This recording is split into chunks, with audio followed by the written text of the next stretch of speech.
One of the most dangerous and overlooked gang conflicts in Minneapolis history involved the 10s and 20s gangs versus the Rolling 30s Bloods.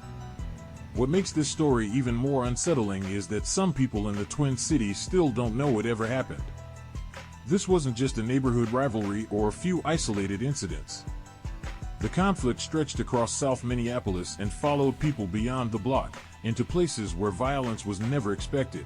To understand how dangerous this beef became, we first need you to understand the distance and how little of space separated both sides. The 10s and 20s gangs held their ground around Franklin Avenue and Chicago and its direct surrounding blocks in South Minneapolis. They also had a stronghold around some blocks close to Hiawatha and I-35W. Welcome to the channel, man. The 10s and 20s and the Blood Gang in South Minneapolis has been going at it, man. It's been deadly. It's been bloody. And to tell you the truth, it's not worth it. A lot of things have been taking place between these two gangs. I mean, it's war. Meanwhile, just 1 mile south, the Rolling 30s Bloods controlled Chicago Avenue between Lake Street and 39th. That short 1 mile distance mattered in this war. Along Chicago Avenue, lines blurred. Crossing into the ops territory didn't take much effort, and once it happened, things could often turn dangerous on sight. Whole lot of drama. The Bloods had been rooted in the South Side for decades and had even been hit with strong federal cases years before this part of their story came about. The 10s and 20s gang hadn't been around as long as the Rolling 30s Bloods. However, their control of the drug trafficking and gang territory around the Peavy Park area was undeniable, and their beef with the Bloods was extremely dangerous, and both sides were eager to catch the other off guard to prove a point. There had already been bloodshed between the groups, but in 2014 it went to levels that no one in the city ever predicted. Percy Lacy Jr., aka P3, was one of the most active members of the 10s and 20s at the time, and the war was heating up even more on the South Side with his ops from the Rolling 30s. Then on August 19, 2014, in the Rolling 30s Blood territory, near 37th Street and Chicago Avenue, a victim with initials DL was walking westbound with two other men when a Chevy Tahoe slowed down as it approached. Without warning, gunfire erupted from the vehicle. Multiple shots were fired into the group before the SUV sped away.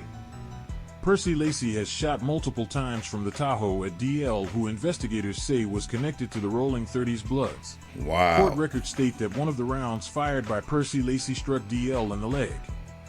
The damage was severe. The bullet shattered bone, leaving surgeons no choice but to insert a metal rod to stabilize the injury. Damn. At this time now you could feel the thickness of danger in the air in South Minneapolis. This would carry on into another shooting that same month in the war. Because just 2 days later, on August 21st, 2014, a member of the 10s gang opened fire on a Rolling 30s Bloods member during a shooting at the McDonald's on 2nd and Lake Street in South Minneapolis. At McDonald's? Come on, man. Just think of all the innocent people that could have lost their lives because of some stupid gang beef, man. Is this stuff really worth it? This is crazy, man. A young child was in the car that was being shot at. Luckily, no one was hurt in the shooting. Then on August 28, 2014, a couple members of the Rolling 30s Bloods were walking around the area of 38th and Oakland in their territory when a man in a red SUV pulled up and yelled, "What up, Blood?" to the men. The man then reached across, firing multiple shots out of the passenger window. The man that fired the shots at the men was later identified as Vishon Johnson, a member of the 10s and 20s gangs, and someone who will play a major role on how this story played out later down the line. The criminal complaint states the two rival individuals were both hit during the shooting.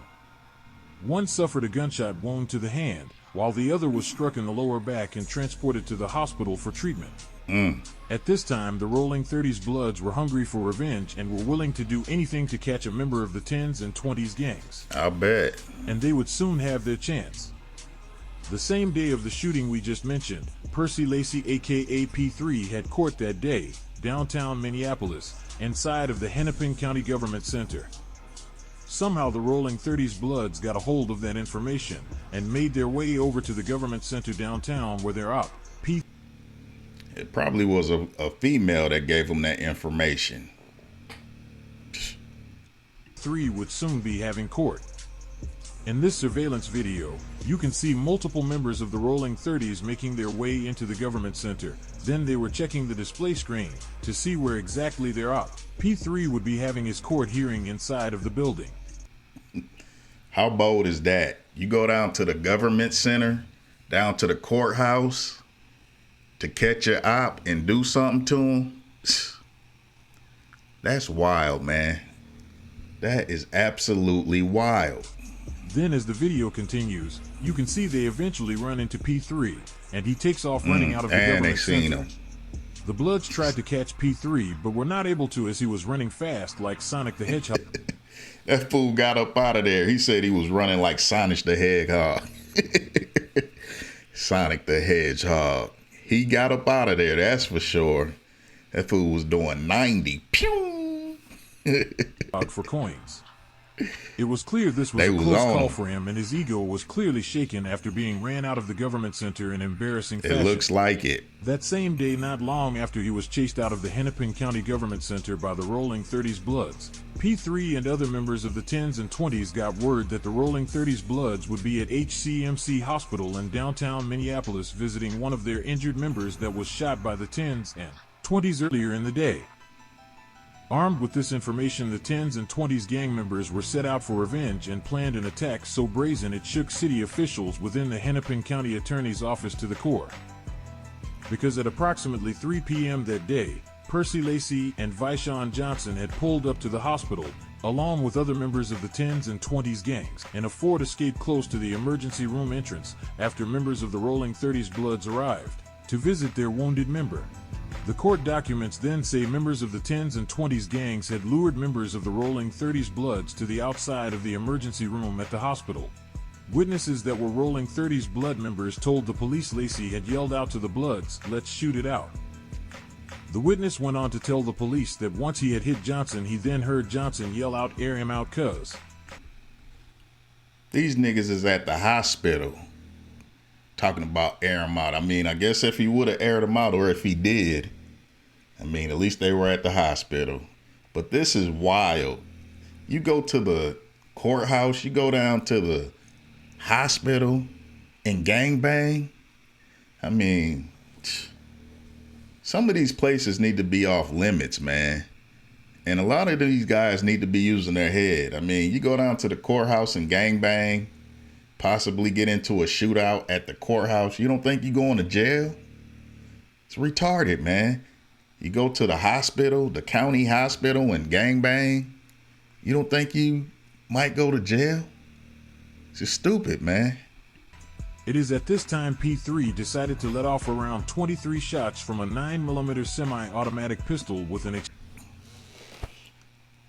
This nigga sprayed up the whole hospital. Man, these YNs is retarded, man. Straight dumb. extended magazine. Those shots were fired in the direction of the HCMC emergency room entrance.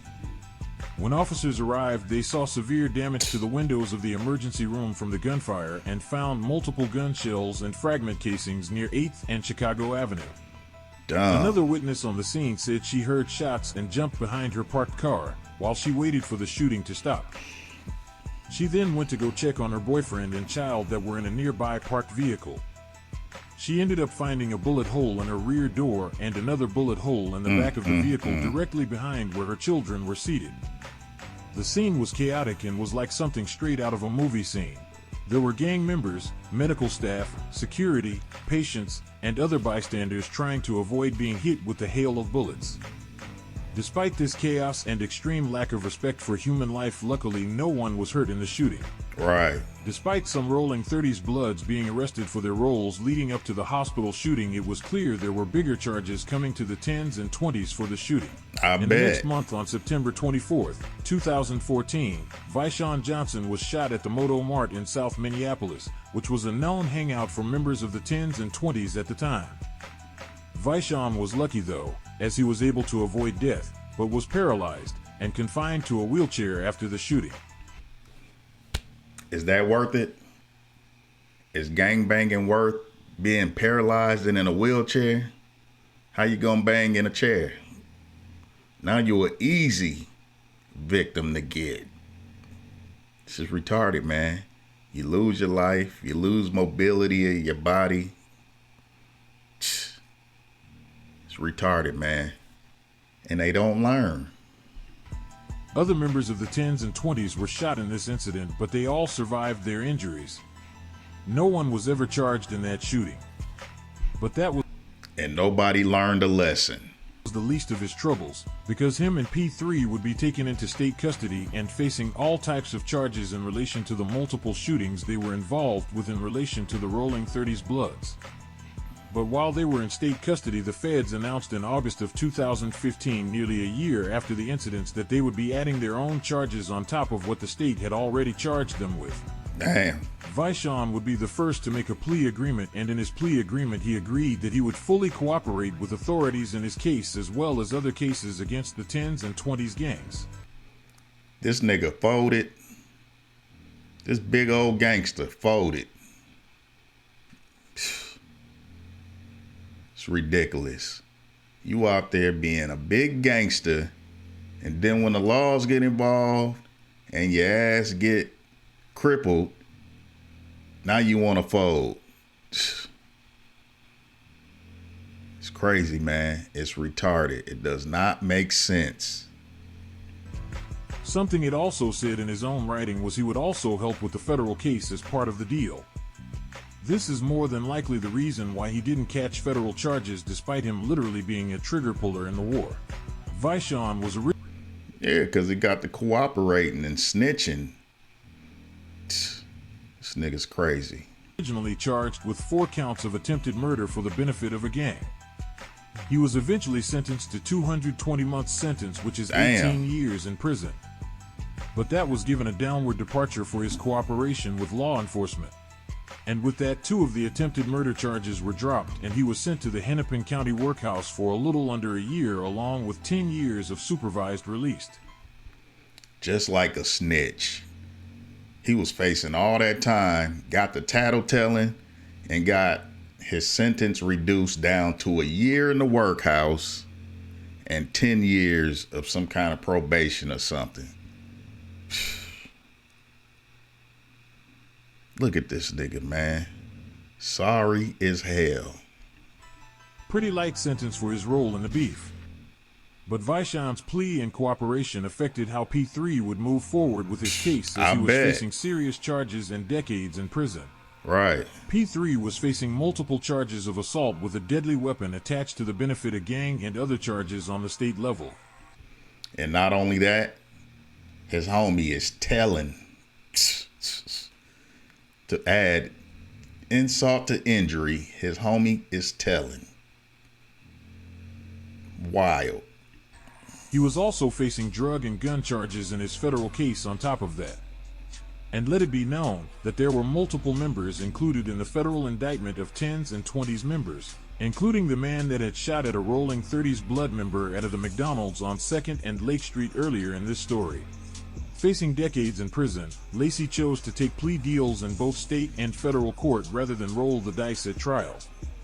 In Hennepin County, those pleas closed out multiple state cases tied to violent crimes from 2014. One case ended with a conviction for second-degree murder with intent, not premeditated. Another ended with a conviction for second-degree assault with a dangerous weapon causing substantial bodily harm. As part of those deals, multiple other felony charges were dropped, including additional assault counts and firearm cases. The rest got folded into the sentencing instead of stacking new convictions. On September 19, 2016, Lacey was sent to the Minnesota Department of Corrections. The cases were structured to run together, with the 225-month sentence as the main piece. The shorter 39-month sentence got absorbed into the time. He was credited with 736 days already served. But here's the part some people missed. He never touched a federal prison. That Fed time was ordered to run concurrent with the state case, so he is serving his time inside Minnesota DOC, not the feds. Hopefully the story of Percy Lacey aka P3 can help someone currently in the gang life realize the streets aren't worth your freedom. I know that's right. It ain't worth your freedom. And you can't trust nobody. You can't even trust the dude that you commit the crimes with, because as soon as everybody get caught up or he get caught up, oh, he telling. You just committed crimes with a big old tattleteller, and now he gonna be out way before you, and you gonna be doing all the time for all the crimes. Cause Stupo over here is a snitch. It's a damn shame, man. Let me know what y'all think about this down in the comments. It's Big Lamar, not the little one. Like this video, share this video, and subscribe to the channel. And hype this thing up for me, man. I'm gone.